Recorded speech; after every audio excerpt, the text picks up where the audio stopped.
Hey there guys, we're back from the camping trip. It was a very good trip. Would have loved to spend a little bit more time at Somerset. It's very nice there. Unfortunately, because of the weather, it was quite windy one day, so we missed out on fishing a little bit that day.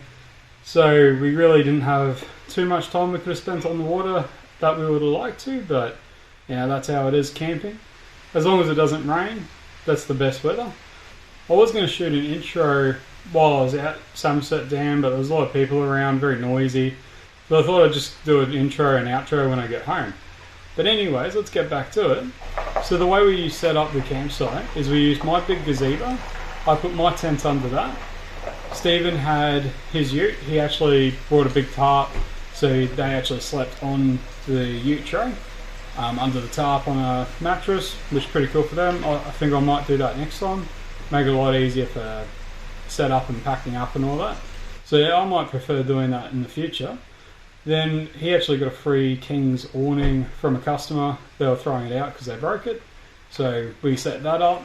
So we put a couple of tarps on each side of that one. So it was actually a very good shady spot for us to put our camp chairs, table and all that underneath. So it was pretty handy. All that cooking we did was on the butane stoves. I had one and Stephen bought another one, so it was good to have the two.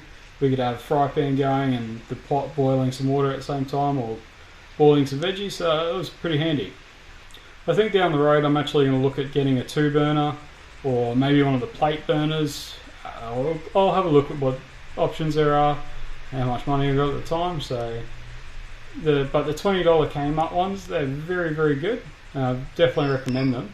They're just a little bit heat sensitive, so once you find a good heat, stick to it and won't do you wrong. About my tent. So I was intending to use the $12 Kmart tent. The other night when I did the Kmart tent waterproof, which I'll put up in the card up top, I didn't actually dry it off properly. I thought it was dry enough when I packed it up, but when I go to pull it out, it absolutely smelt. So I'll just chuck it in the bin. I'm not too fast. $12, so it's done its deed anyways. But that pop-up tent, it's a Wanderer from BCF. Absolutely amazing. It's a 3-person tent. I bought it years and years ago. It would be at least 6 years old or something like that. But yeah, it's a very good tent. I don't have any issues with it. There's one thing I would change, and just with any campsite, I thought I had heavy duty tent pegs, but they definitely weren't heavy duty enough for Somerset. For some reason, it's like when you're putting your tent peg in, it was so hard on the first maybe 5 centimeters worth of topsoil, and then it was just nice and soft underneath. So whether it was quite dry out there too, so it was very, very dry. You could light a match and the whole place would go up by the looks of it. It pretty much just looked like straw, which you guys will see from the video soon.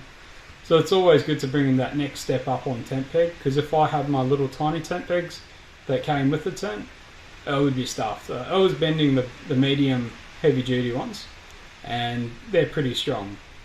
Sit back guys and enjoy this little time lapse of us putting up our campsite.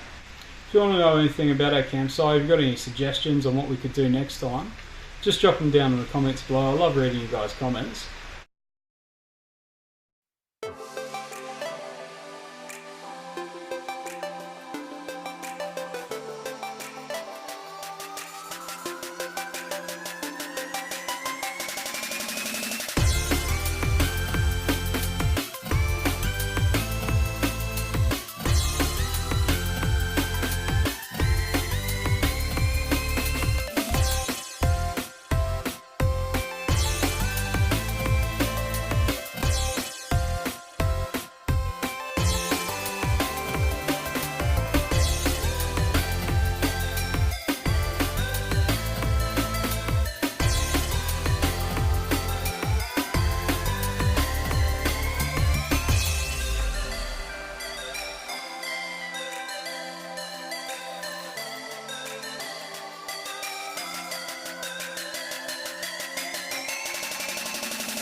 Well, thanks for watching that, guys. Very much appreciated. If you guys could like, comment, and subscribe, that'd be awesome, and I'll see you again soon.